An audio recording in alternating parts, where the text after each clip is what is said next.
Hello friends, कैसे हो आप लोग। और गणेश पूजा तो ख़त्म हो गई, अब तो पढ़ाई कर रहे होगे कि अभी उन्हें शुरू किया है? नहीं किया, कोई बात नहीं है। ऐसे ही गणेश पूजा आएगा, फिर दिवाली आएगी, फिर दुर्गा पूजा आएगा, ऐसे ही चलता रहेगा। हर साल फेस्टिवल मनाते रहो, लेकिन एग्ज़ाम कोई फेस्टिवल से मतलब नहीं होता है, याद रहे। चलो, तो लास्ट लेक्चर में हम लोग कहाँ पहुँच गए थे? आइडियल पढ़ लिया, नॉन आइडियल पढ़ लिया।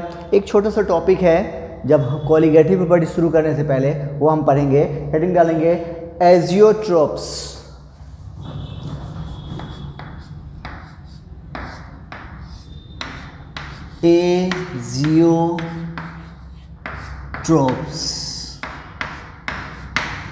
एजियोट्रोप्स, इसको एक और नाम से जानते हैं, also called constant boiling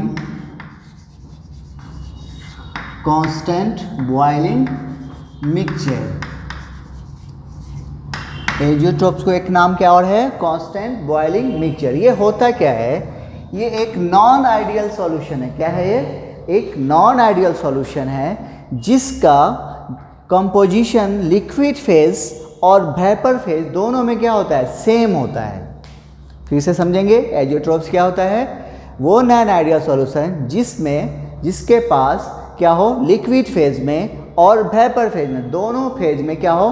composition क्या हो? सेम हो। तो उस तरह को हम क्या कहेंगे? उस तरह के सॉल्यूशन को एजियोट्रोप्स कहेंगे। तो लिखोगे non ideal solution having same composition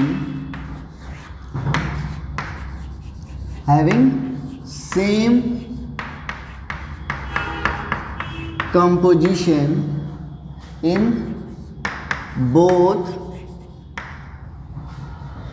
liquid phase and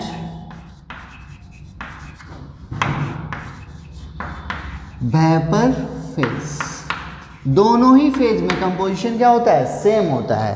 ठीक है। एंड द थर्ड पॉइंट, अब एक टर्म यहां पर आ रहा है, फ्रैक्शनल डिस्टिलेशन। नाम आपने सुना होगा। डिस्टिलेशन का मतलब क्या होता है? हम लोग वेपर, कोई भी चीज़ को अगर डिस्टिलेशन करने का मतलब ये हुआ कि वेपर फेज में कन्वर्ट करते हैं, फिर वेपर को अलग कर लेते हैं। इसी प्रोसेस को हम लोग क्या कहते हैं? डिस्टिलेशन कहते हैं। फ्रैक्शनल डिस्टिलेशन ये क्या है? तो आपने ऑर्गेनिक केमिस्ट्री में पढ़ा होगा, जब हाइड्रोकार्बन को जब हम लोग सेपरेट कर रहे होते हैं तो वहाँ पे ये चीज़ टर्म आता है। ठीक है, हम वहाँ नहीं जाएंगे, हम यहीं बात करेंगे। तो हमारा फ्रैक्शनल डिस्टिलेशन क्या है? जब एक लिक्विड को दूसरे लिक्विड से हमको अलग करना है। ध्यान से समझेंगे, एक लिक्विड को दूसरे लिक्विड से हमें क्या करना है? अलग करना है। तो इसके लिए हमें जो प्रोसेस फॉलो करते हैं वो क्या कहलाता है? फ्रैक्शनल डिस्टिलेशन कहलाता है। लेकिन इसके लिए कंडीशंस क्या होती हैं? कंडीशंस ये होती हैं कि वो जिस लिक्विड को हम सेपरेट कर रहे हैं उनका बॉइलिंग पॉइंट अलग अलग होने चाहिए। समझ गए क्या है फ्रैक्शनल डिस्टिलेशन? पहले हम समझेंगे क्या कहते हैं, किसको कहते हैं। जब हम एक लिक्विड को दूसरे लिक्विड से अलग करने के लिए जो प्रोसेस है उसे हम फ्रैक्शनल डिस्टिलेशन कहते हैं। लेकिन फ्रैक्शनल डिस्टिलेशन तभी होगा जब वो जो लिक्विड है जिसको हम सेपरेट कर रहे हैं, सबकी बॉइलिंग पॉइंट अलग अलग होनी चाहिए। अगर बॉइलिंग पॉइंट सेम होगा तो क्या फ़र्क पड़ेगा? सेपरेट हो पाएगा? नहीं, क्योंकि सभी एक ही टेम्परेचर बॉयल कर जाएगा। सभी वेपर में पहुंच गया एक ही बार। जितना वेपर में ए पहुंचा उतना बी भी पहुंचा। जितना ए, अगर यहाँ ए और बी जितना वहाँ पहुंचा वेपर फेज में, जितना बच गया लिक्विड में, दोनों सेम अमाउंट में यहाँ भी है वहाँ भी है, तो अलग हो पाया? नहीं हुआ। यानी दोनों कंपोजिशन दोनों जगह क्या हो रहा है? सेम हो जा रहा है, इसलिए वो सेपरेट नहीं हो पाएगा। यानी इसके लिए ज़रूरी क्या है फ्रैक्शनल डिस्टिलेशन के लिए? कि उनका बॉइलिंग पॉइंट अलग अलग हो। अब समझ में आ गया होगा। तो क्या हम इसको एजियोट्रोप्स को क्या कर सकते हैं? आपको फ्रैक्शनल डिस्टिलेशन के थ्रू यूज सेपरेट कर पाएंगे? नहीं कर पाएंगे, क्योंकि देखो क्या कर रहा है, इसका सेम कंपोजिशन है। कहाँ? लिक्विड फेज में और वेपर फेज में। इसका मतलब जितना जो है ए निकलता है लिक्विड सरफेस से उतना ही बी भी निकलता है। दोनों एक ही रेट पे पहुंच गया कहाँ, वेपर फेज में, उतना ही बच गया लिक्विड फेज में। तो दोनों हम सेपरेट नहीं कर सकेंगे। इसके बारे में थर्ड पॉइंट लिखोगे, can't be separated by, can't be separated by किसके थ्रू, फ्रैक्शनल डिस्टिलेशन।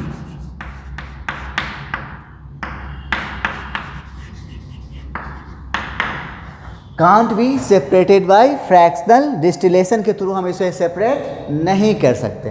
ठीक है, फ्रैक्शनल डिस्टिलेशन क्या होता है मालूम हो गया, और एजियोट्रोप्स क्या होता है मालूम हो गया, और इसका एक दूसरा नाम क्या है, कॉन्स्टेंट बॉइलिंग मिक्सचर। चलिए जल्दी से नोट कर लीजिए इसको, इसका टाइप देखते हैं।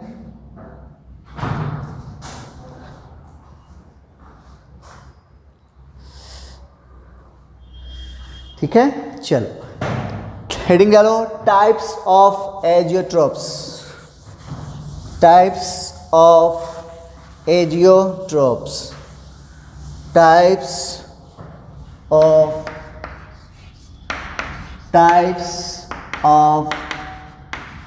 एजियोट्रोप्स। इसका दो टाइप है, एक है मिनिमम बॉइलिंग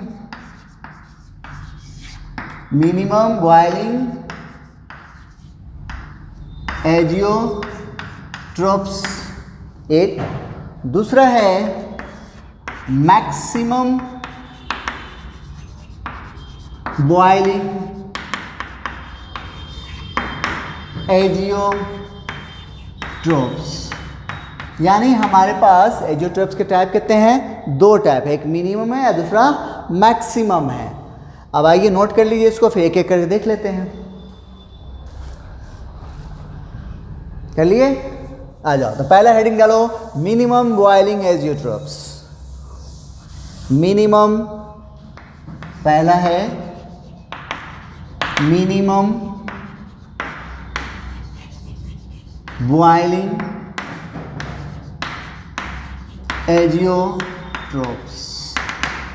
इसमें क्या होगा, जैसे कोई सॉल्यूशन है जो बना है ए और बी से, तो बॉइलिंग पॉइंट ऑफ सॉल्यूशन जो होगा वो लेस देन होगा किसके, बॉइलिंग पॉइंट ऑफ ए के और and boiling point of B, दोनों के बॉइलिंग पॉइंट से ये क्या होगा, सॉल्यूशन का बॉइलिंग पॉइंट कम होगा। अब इसका क्या मतलब है समझें। तो बॉइलिंग पॉइंट तो बताए थे, याद है कुछ, वो टेम्परेचर जिसपे वेपर प्रेशर क्या होता है, एक्सटर्नल प्रेशर के बराबर आ जाता है, उसी को हम लोग क्या कहते हैं, बॉइलिंग पॉइंट कहते हैं। अब आइए इसको समझना है हमें। देखो हमारे पास दो सॉल्यूशन है, सॉल्यूशन है ए और ये है सॉल्यूशन बी, दो सॉल्यूशन है। ठीक है,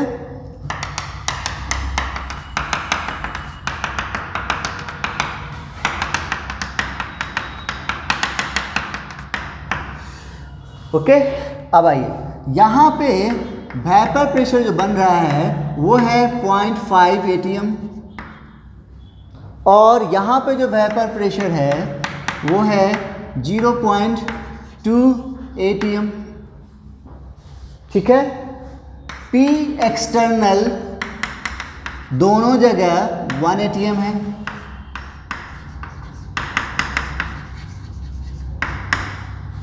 P एक्सटर्नल दोनों जगह क्या है, 1 atm है। अब आपको बताना है कि बॉइलिंग पॉइंट किसका ज़्यादा होगा, A का होगा कि B का होगा, बोल दो जल्दी से। हाँ, क्या होगा, देखो यहाँ पे वेपर प्रेशर कितना है, 0.8 है, और बॉइलिंग पॉइंट पहुंचाने के लिए इसको कहाँ जाना पड़ेगा, 0.8 को क्या होना पड़ेगा, 1 के बराबर होना पड़ेगा। तो हम क्या करेंगे, टेम्परेचर बढ़ाएंगे, टेम्परेचर बढ़ाएंगे तो 0.8 को 1 atm जाने में कितना टाइम लगेगा, बहुत थोड़ा सा टेम्परेचर बढ़ाएंगे तो यहाँ पहुँच जाएगा। लेकिन यहीं पर देखो यहाँ कितना है 0.21 atm है और कहाँ जाना है इसको 1 atm तक पहुँचना है, तभी तो बॉइलिंग पॉइंट आएगा। यानी इस वेपर प्रेशर को इसके बराबर आना है तभी बॉइलिंग पॉइंट आएगा। तो इतना को यहाँ तक जाने में क्या करना पड़ेगा, हमें ज़्यादा टेम्परेचर बढ़ाना पड़ेगा। ज़्यादा टेम्परेचर बढ़ाने का मतलब इसका बॉइलिंग पॉइंट बढ़ गया। तो बॉइलिंग पॉइंट किसका ज़्यादा हो गया, यहाँ पे बॉइलिंग पॉइंट किसका ज़्यादा हो गया, boiling point of B is greater than boiling point of A। ठीक है, मतलब ये हुआ कि जहाँ पे वेपर प्रेशर ज़्यादा बनेगा वहाँ पर बॉइलिंग पॉइंट कम होगा, और जहाँ वेपर प्रेशर कम बनेगा वहाँ बॉइलिंग पॉइंट ज़्यादा होगा।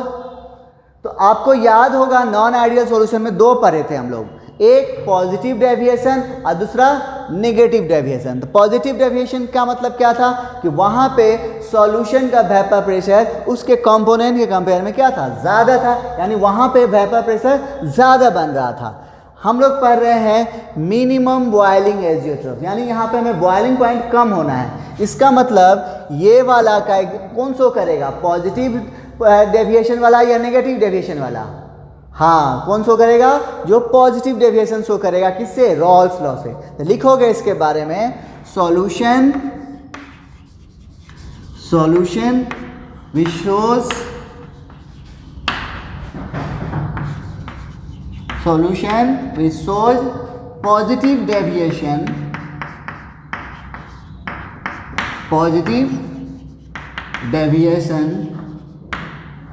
from Rawls law having क्या होगा इसके पास, having higher vapor pressure, higher vapour pressure. जब वेपर प्रेशर ज़्यादा होगा तो ये क्या करेगा, क्विकली अचीव कर लेगा boiling point and quickly achieve boiling point and thus it's source क्या शो करेगा, मिनिमम बॉइलिंग एजियोट्रोप। कोई दिक्कत समझ में आ गया होगा, इसको एक बार मैं फिर से समझाऊंगा क्योंकि यह चीज़ हमें अच्छे से आगे भी आने वाला है। ये चीज़ हम लोग बात कर रहे हैं मिनिमम बॉइलिंग एजियोट्रोप्स का, ठीक है। तो इसमें जो है सॉल्यूशन का बॉइलिंग पॉइंट क्या है, कम है उसके कंपोनेंट के। तो हमें पहले हमारे पास हमने दो एग्जाम्पल लिया है, एक सॉल्यूशन ए है और दूसरा सॉल्यूशन बी है। सॉल्यूशन ए में वेपर प्रेशर जो बना है वो बना है 0.8 atm और इसमें बी में 0.2 atm। दोनों जगह पे एक्सटर्नल प्रेशर कितना है, 1 atm है, ठीक है। हमें बॉइलिंग पॉइंट कंपेयर करना है दोनों का। तो बॉइलिंग पॉइंट पूछा गया कि बॉइलिंग पॉइंट किसका ज़्यादा होगा, ए का होगा कि बी का होगा। तो बॉइलिंग पॉइंट के बारे में पहले हमें जानना पड़ेगा। तो हम लोग बॉइलिंग पॉइंट के बारे में जानते हैं, क्या जानते हैं कि वो टेम्परेचर है जिस पे वेपर प्रेशर ऑफ सॉल्यूशन क्या होता है, एक्सटर्नल प्रेशर या फिर एटमॉस्फेरिक प्रेशर के बराबर हो जाता है, यही होता है ना। तो अब यहाँ पर देखो तो वेपर प्रेशर कितना है, 0.8 atm है और इसको बॉइलिंग पॉइंट पहुंचाने के लिए कहाँ जाना पड़ेगा, एक्सटर्नल प्रेशर के बराबर कितना, 1 atm के बराबर आना है। तो हमको क्या करना पड़ेगा, इसका टेम्परेचर बढ़ाना पड़ेगा। जब हम इसको टेम्परेचर बढ़ाएंगे तो कितना, 0.8 से 1 atm जाने के लिए बहुत थोड़ा ही टेम्परेचर बढ़ाएंगे तो क्या होगा, यहाँ पहुँच जाएगा, ठीक है। लेकिन वही चीज़ यहाँ पे बात करो तो यहाँ पे कितना है, 0.2 है, इसको कहाँ पहुँचाना है, 1 atm के बराबर ले जाना है। इसके लिए हमें क्या करना पड़ेगा, ज़्यादा टेम्परेचर बढ़ाना पड़ेगा। तो ज़्यादा टेम्परेचर बढ़ाना पड़ा, इसका मतलब इसका बॉइलिंग पॉइंट क्या हो गया, बढ़ गया। तो यानी जहाँ पे वेपर प्रेशर ज़्यादा बना वहाँ बॉइलिंग पॉइंट क्या हुआ, कम हुआ, और जहाँ वेपर प्रेशर कम बना वहाँ बॉइलिंग पॉइंट ज़्यादा हो गया। तो इसी तरह से तो हम लोगों ने नॉन आइडियल सॉल्यूशन में दो पढ़ा था, एक पॉजिटिव डेविएशन वाला और दूसरा नेगेटिव डेविएशन वाला। पॉजिटिव डेविएशन का मतलब क्या था कि वहाँ वेपर ज़्यादा बन रहा था सॉल्यूशन का, लेकिन जब नेगेटिव की बात करें तो वहाँ पे कम था। तो इस तरह से इसका मतलब ये हो गया कि मिनिमम बॉइलिंग एजियोट्रोप्स कौन होगा, वो सॉल्यूशन जिसके पास क्या हो, जो कौन सो करेगा, पॉजिटिव डेविएशन। मतलब पॉजिटिव डेविएशन का मतलब उसके पास हायर वेपर प्रेशर होगा, वेपर प्रेशर हाई होगा, इस चीज़ को क्या करेगा, ये क्विकली अचीव कर लेगा। जब क्विकली अचीव करेगा तो ये क्या शो करेगा, मिनिमम बॉइलिंग एजियोट्रोप्स। समझ में आ गया? चलो जल्दी से नोट कर लो, फिर मैक्सिमम देख लेते हैं।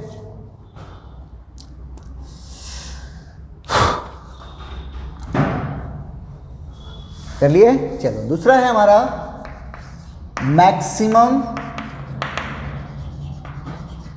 Boiling azeotropes. इसमें क्या होगा, ठीक इस सब चीज़ का उल्टा।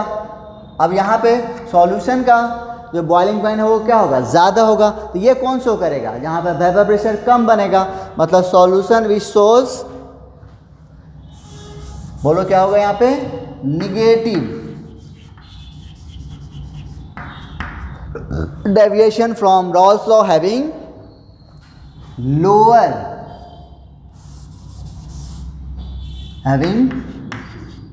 लोअर वेपर प्रेशर, और अब ये क्या होगा, क्विकली नहीं होकर क्या होगा, slowly achieve boiling point, and thus it shows, क्या शो करेगा, मैक्सिमम बॉइलिंग एजियोट्रोप्स।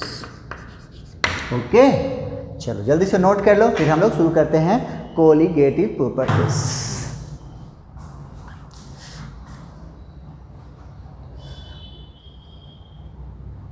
चलो अब हेडिंग डालो, कोलिगेटिव प्रॉपर्टीज। हेडिंग डालिए, कोलिगेटिव प्रॉपर्टीज। अब यहाँ से हम लोग फिर से प्रॉब्लम सब आना शुरू हो जाएगा। 2 क्लास हमारा थोड़ा थ्योरी पे गया है, लेकिन क्या कीजिएगा, उनकी भी तो ज़रूरत होती है। हेडिंग डालो, कोलिगेटिव प्रॉपर्टीज।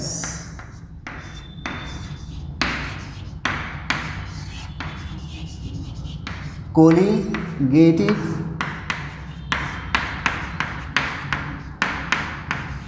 प्रॉपर्टीज। ये शुरू करने से पहले मेरे को एक चीज़ बताना है आपको। आज के बाद जब भी हम प्रॉब्लम करवाते हैं तो प्रॉब्लम कराने के लिए पहले बोर्ड पे लिखा होता है प्रॉब्लम। तो प्रॉब्लम के वक्त हम सॉल्व करें, इससे पहले आपको करना ये है कि वीडियो को पॉज करके खुद क्वेश्चन ट्राई करना है।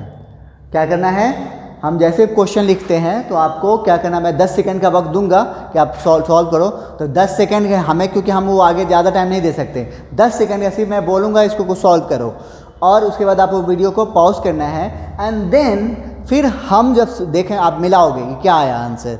ठीक है, ये बात आप आगे यहाँ से कंटिन्यू रखेंगे जब तक हम ये पूरा ख़त्म नहीं हो जाता। ठीक है, चलिए तो बात करते हैं कोलिगेटिव प्रॉपर्टीज़। ये क्या है, तो ये वो है, सॉल्यूशन का वो प्रॉपर्टीज़ है जो नंबर ऑफ पार्टिकल्स पे डिपेंड करता है। क्या है कोलिगेटिव प्रॉपर्टीज़, ये सॉल्यूशन की प्रॉपर्टीज़ है, वो प्रॉपर्टीज़ जो नंबर ऑफ पार्टिकल के ऊपर डिपेंड करता हो, उसी को हम लोग क्या कहते हैं, कोलिगेटिव प्रॉपर्टीज़ कहते हैं। तो लिखोगे इसके बारे में, प्रॉपर्टीज ऑफ सॉल्यूशन,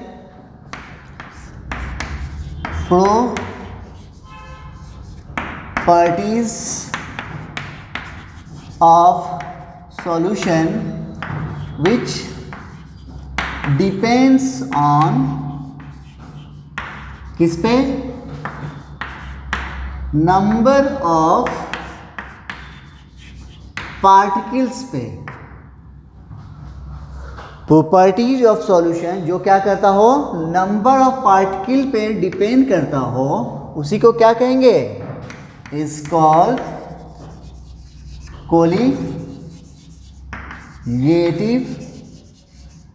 प्रॉपर्टीज। अच्छा एक बात बताओ, जब आप लोग लेक्चर्स देख रहे होते हो तो उसके नीचे एक दो चीज़ होता है खासकर, जो काम का, किसी भी जो वीडियो बनाने वाले उसके लिए काम का होता है। एक होता है लाइक बटन और नीचे में होता है कमेंट सेक्शन। उसका आप लोग बहुत कम यूज़ करते हो, ना कमेंट करते हो ना लाइक बटन दबाते हो, मतलब बस आए या गए, मतलब लगता है जैसे कि हम उसको दबाएंगे तो करंट नहीं लगने वाला है। ठीक है, उसको दबाया करो, उसका काम है कुछ, समझते नहीं हो यार। चलो नाउ, तो प्रॉपर्टीज ऑफ सॉल्यूशन क्या है, कोलिगेटिव प्रॉपर्टीज क्या हो गया, प्रॉपर्टी वो सॉल्यूशन का वो प्रॉपर्टी जो नंबर ऑफ पार्टिकल पे डिपेंड करता होगा, उसी को हम लोग क्या कहेंगे, कोलिगेटिव प्रॉपर्टीज कहेंगे। तो हमारे पास जो कोलिगेटिव प्रॉपर्टीज की संख्या है वो है 4। पहला है रिलेटिव, किसका, relative lowering relative lowering of in vapor pressure, यानी शॉर्ट में बात करें RLVP, relative lowering in vapour pressure पहला। दूसरा एलिवेशन इन बॉइलिंग पॉइंट। तीसरा depression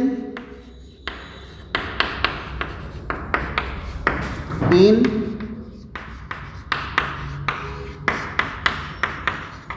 freezing point, and the fourth one osmotic pressure। ये हैं चार कोलिगेटिव प्रॉपर्टीज। कौन कौन? Relative lowering in vapour pressure, elevation in boiling point, depression in freezing point and osmotic pressure. जल्दी से इसे note कर लीजिए, फिर हम लोग इन चारों को वन बाय वन करके देखेंगे।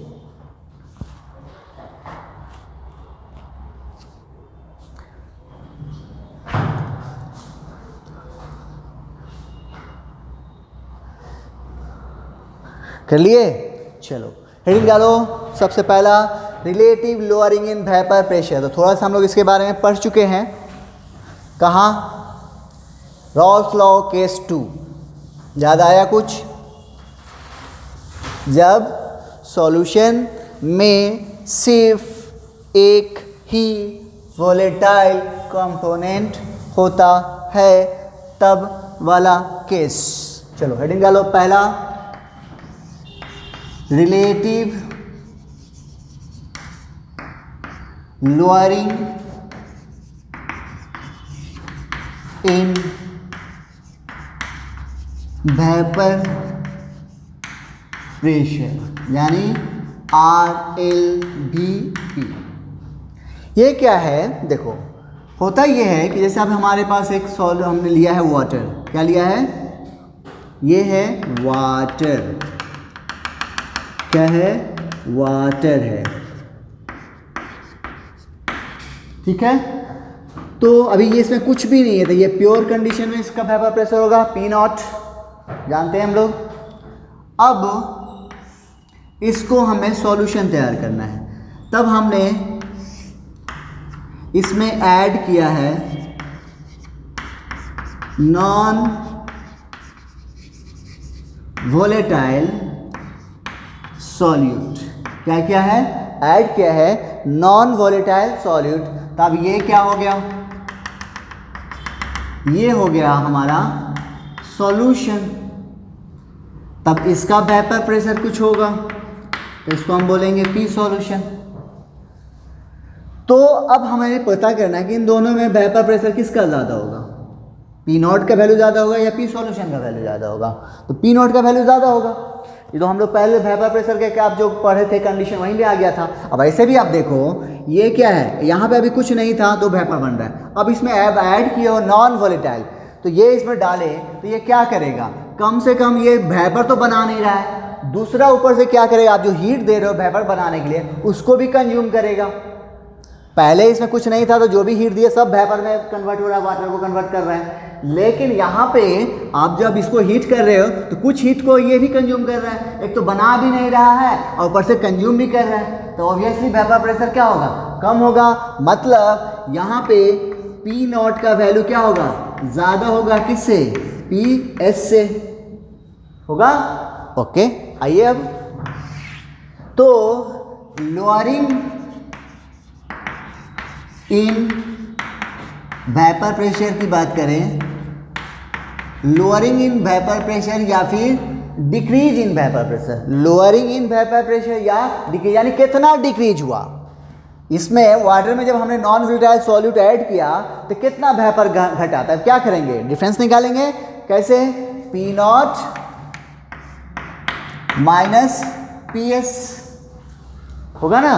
अच्छा, यहाँ पे P0 क्या है? वेपर प्रेशर है किसका? सॉल्वेंट का। कहाँ? In pure condition. और PS क्या है?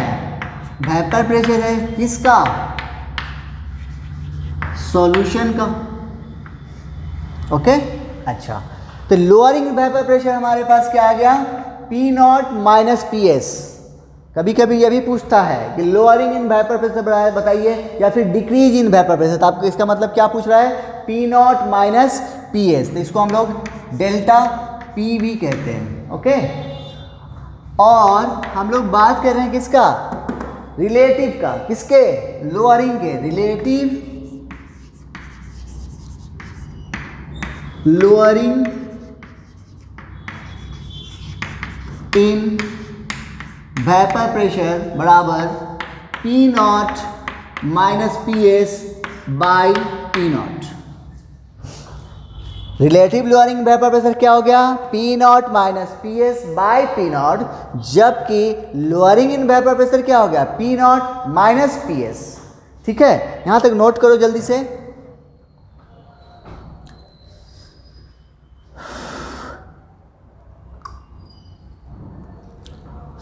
तो यहाँ पर नोट करने वाली बात जो है, इंपॉर्टेंट पॉइंट यहाँ पे है कि आपसे पूछ भी देगा, क्वेश्चन में मिलेगा भी कि क्या इसमें से ऑस्मोटिक प्रेशर कौन है? लोअरिंग इन वेपर प्रेशर या relative lowering in vapour pressure? तो कौन होगा? हम लोग ऐसे लिखे भी हैं, तो नोट करके लिखेंगे एक point, RLVP is colligative properties, not lowering in colligative properties. कौन है? RLVP कोलिगेटिव प्रॉपर्टीज है, लेकिन lowering in vapour colligative properties नहीं है। ठीक है, वो कैसे होगा हम अभी देखते हैं, आपको प्रूफ कर देते हैं। क्योंकि रिलेटिव लोअरिंग इन वेपर अगर कोलिगेटिव प्रॉपर्टी है तो किस पे डिपेंड करेगा? नंबर ऑफ पार्टिकल पे करेगा ना। आइए, तो हम लोग जानते हैं from Raoult's law. Raoult's law आप क्या जानते हो? वेपर प्रेशर ऑफ सॉल्यूशन बराबर vapour pressure of A component B, यही होगा। अब यहाँ पे चूंकि वेपर कौन बना रहा है? सिर्फ वाटर बना रहा है, यानी सॉल्वेंट बना रहा है, सॉल्यूट तो बना नहीं रहा है। मतलब वेपर प्रेशर ऑफ सॉल्यूट क्या है? 0, और वेपर प्रेशर ऑफ सॉल्वेंट ये क्या हो जाएगा? P0 into mole fraction of solvent होगा ना। ओके, आइए अब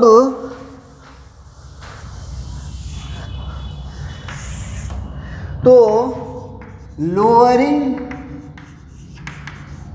इन वेपर प्रेशर बराबर क्या था?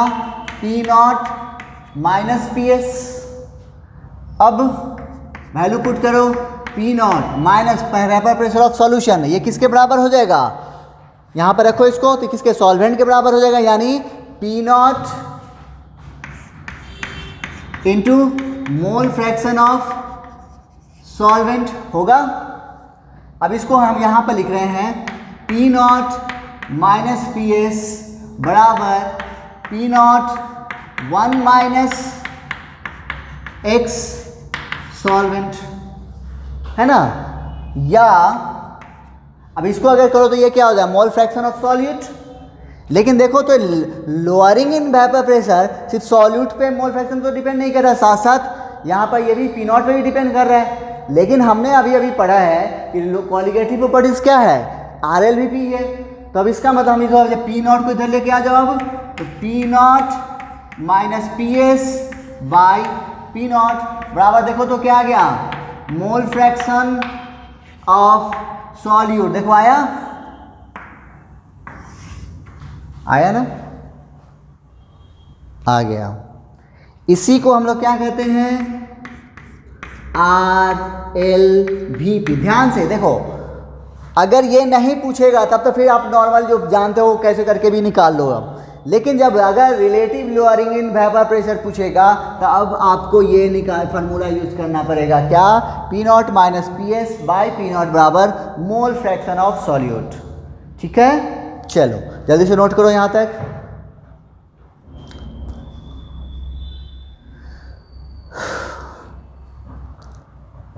कर लिए, आ जाओ। अब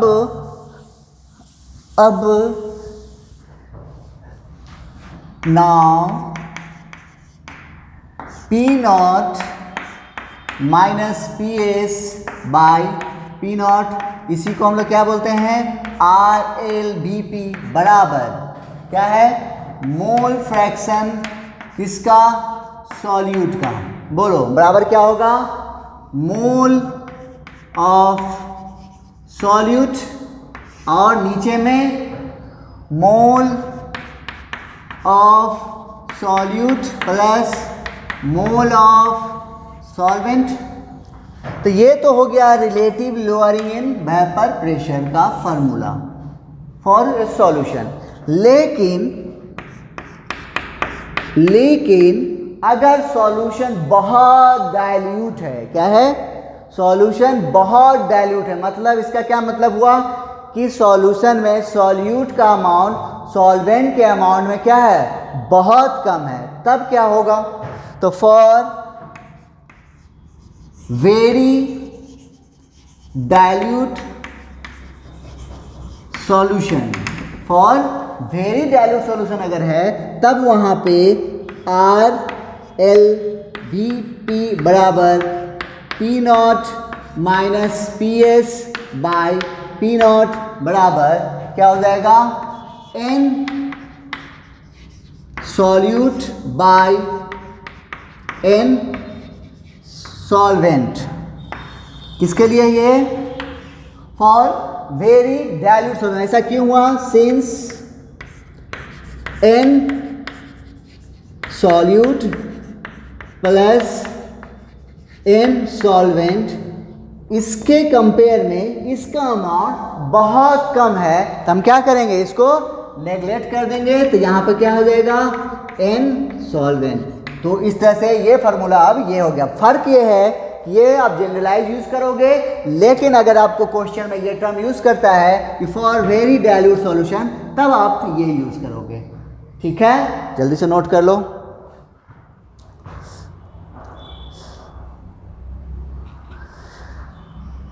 ओके, अच्छा, अब हमारे पास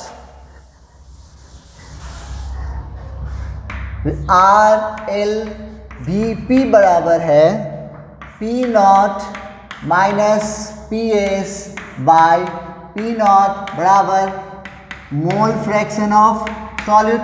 यानी आपको सॉल्यूट का मोल फ्रैक्शन निकल गया, तो सॉल्वेंट का निकल जाएगा, क्या निकलेगा, सॉल्वेंट बराबर 1 माइनस सॉल्यूट, 1 माइनस सॉल्यूट का वैल्यू देखो कितना है, mole fraction P naught minus P S by P not, यही है ना, वैल्यू रखो, निकाल, सॉल्व करो तो इसको, पी नॉट इधर आएगा minus P not plus P S by P not बराबर, देखो तो पी नॉट से पी नॉट कट गया, क्या आया, P S by P not, ये किसका आया, मोल फ्रैक्शन किसका, सॉल्वेंट का। ओके, यहां तक नोट कर लो जल्दी से, कर लिए, आ जाओ। अब दोनों का रेशियो करो,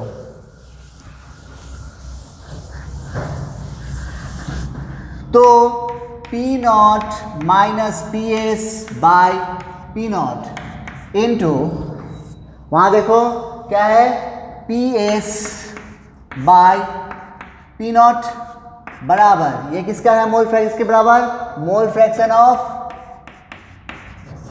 solute by mole fraction of solvent. तो देखो कट गया, पी नॉट से पी नॉट कट गया, क्या बचा, P naught minus P S by P S बराबर, अब इधर देखो तो मोल फ्रैक्शन ऑफ सॉल्यूट और नीचे में मोल फ्रैक्शन ऑफ सॉल्वेंट, तो मोल फ्रैक्शन ऑफ सॉल्यूट बराबर क्या होगा, मोल ऑफ सॉल्यूट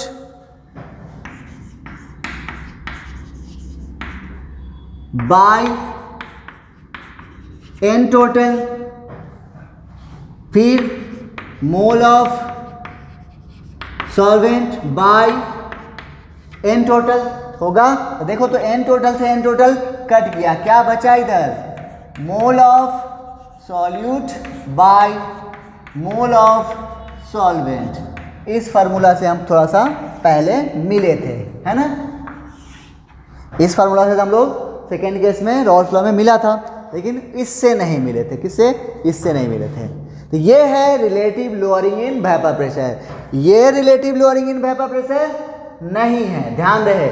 ये क्या है, P naught minus P S by P naught जो है बराबर mole of fraction of solute जो है, ये है R L V P, relative lowering in vapour pressure. लेकिन P naught minus P S by P S बराबर ये mole of solute by mole of solvent, ये रिलेटिव, ये आपको कोलिगेटिव प्रॉपर्टीज नहीं है। बात एकदम ध्यान से, अगर वो आर एल वी पी की बात नहीं कर रहा होगा तो फिर आपको जो जैसे इसको यूज करके या उसको यूज करके बना लो। लेकिन अगर वो पूछ रहा होगा कि relative lowering in vapour pressure बताइए, तब फिर आप तब ये फार्मूला यूज करेंगे। ओके, चलिए, तो ये था आपको पहला कोलिगेटिव प्रॉपर्टी, जिसका हम लोग ने आपको डेरिवेशन फार्मूला निकाल लिया है। अब इस पर कुछ क्वेश्चन देखते हैं, जल्दी से नोट करो इसको।